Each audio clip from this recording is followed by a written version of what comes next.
So it's that time of the month again, PS Plus Essentials time, where we find out if we've been given 3 gems or 3 turds. And again, I think it's a pretty solid month, with LEGO Harry Potter, Nioh II and Heavenly Bodies. Now, before we get in, if you like what you're seeing, please do drop a like and subscribe. I want to take a minute to thank all of my new subscribers. I really do appreciate every single one of you, and remember, every like rescues a little LEGO kitten from a little LEGO tree. And with that done, into our first review, which is not LEGO Harry Potter. I'm starting with Heavenly Bodies. I was really pleased when I saw this was one of this month's releases, because I've been looking forward to playing this for quite a while. On the surface, the controls seem really simple. You move your left arm with the left stick, your right arm with the right stick, and you can grab with each hand, and you can tuck or kick each leg. Simple, yeah? Well, no, not simple. Not simple at all. You might have noticed that this is set in zero gravity, and the aim of the game is to move around your space station, fixing stuff, building stuff, and generally trying not to get sucked out into space and into a lonely and icy grave. Note to self, safety ropes dramatically extend your lifespan. So the game is physics based, and anyone who's played Kerbal Space Program will know the pain that's headed your way, because physics based games are hard. They do a great job of simulating real life, so much so that my first attempt at a level took 43 minutes. And in this, I opened a few doors, picked up a piece of paper and turned a handle. That's it, 43 minutes. This made my first fumbling through God of War seem almost professional. The road ahead is long and unforgiving. No place for a boy. Now the trick here is to get your eye in on your coordination.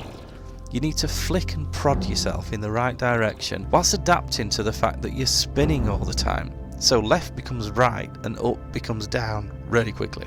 And I know, reading this as I write it, even I think it sounds awful, but it's actually amazingly relaxing. Definitely see me loading this up when I feel like spending an hour or two on something a bit more chilled. It's a fabulous concept, it's really well done, and it's very much worth downloading. So next we'll look at Nioh II. Now I've never played this before, and I've used my powers of deduction to calculate that this is in fact the sequel to Nioh. Now that's worthy of mention for reasons I'll come back to shortly. So Nioh II is an action RPG first launched in 2020, and it looks and feels every bit as modern as it is. Graphically it's spectacular, the cutscenes are gorgeous, even the one with the dude with the weird eyes. I mean, seriously, what is with those eyes? Animations are slick and combat is fluid. You play as Hide, and your first job is to design your character. Now this is easily the most complex character designer I've ever seen. You can customise almost every aspect of your face, which in itself is a problem, because you can either make a heroic looking warrior, you know, a battle scarred hero of Osaka, or you can make an ageing Botox filled Oompa Loompa, which is what I did. Now I should have seen this detailed character builder as a sign of things to come.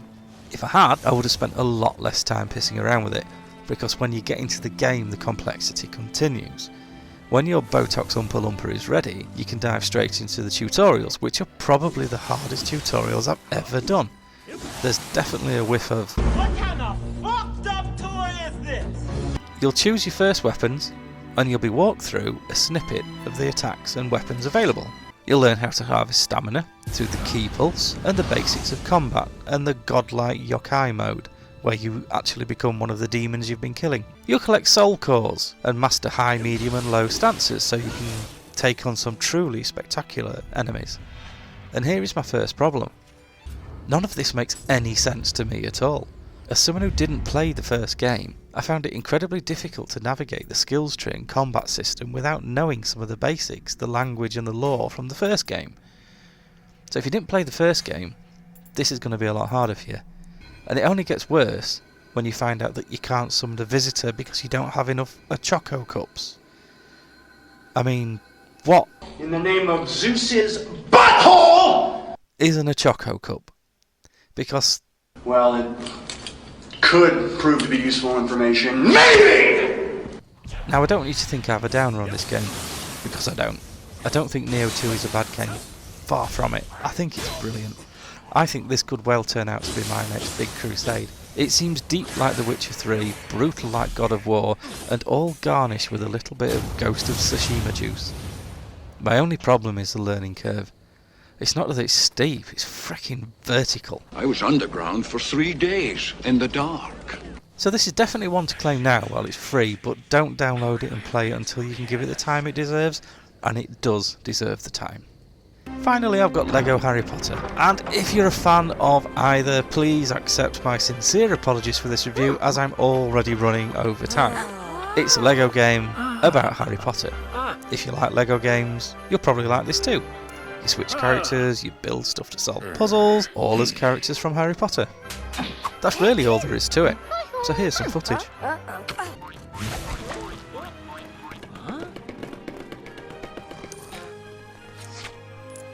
It's a decent game if you like that sort of thing.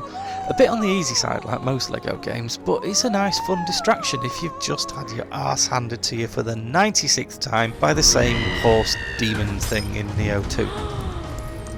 So my verdict? It's a really strong month, with a cracking independent game, a huge RPG which has the potential for many hours of play, and a bit of LEGO on the side. So thanks for watching, please do remember to like and subscribe, and I will see you next time.